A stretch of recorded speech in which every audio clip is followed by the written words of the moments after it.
Beekitti? Oko. Ayyo? Suma? Akkami?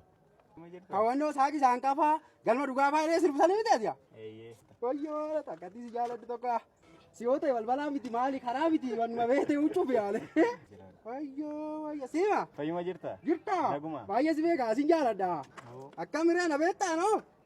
Oromoo ta'uu kee hin beekan ga'u? Oromoo ta'u haadhati naa jiraadhu. Atis naaf jiraadhu. Ani illee eenyu na beekan? Ana eenyu na beekan? Naannoo kana namoonni xiqqoo na beeku. Xiqqoo na beeka malee jechuudha nama naannoo keenya. Abshir. Jabaa. Nama beekama gara fuulduraatti. Jabaadha hin beekamu. Nama beekama. Gaa si'a qabamte maal gochaa jirta amma? Kitaabaan dubbisaa jira. Kitaaba maal jedhu? Oromoo fi Finfinnee. Oromoo fi Finfinnee mata duree jedhu qaba? Waa'ee keenya jechuudha. Eeyyee. Waa'ee keenya. Eeyyee. Waa'ee naa. Eeyyee. Naannoo kana jiraattaa? Jiraattai.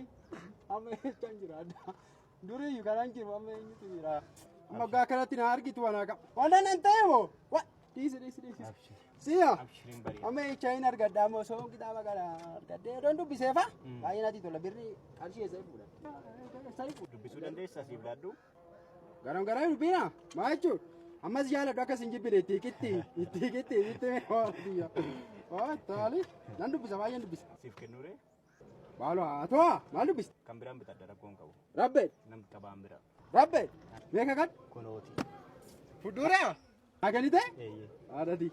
Qamadii nama. Sirriitti dubbi. Haadhati. Ati moo? Jabaadhu sirriitti dubbisi. Nan dubbisa. Akkanumatti mootii ta'e jiraadhu. Naaf jiraadhu. Naa jiraadhu. Naaf jiraadhu. Ayyaanni Oromoo si wajjin haa ta'u. Leelleen.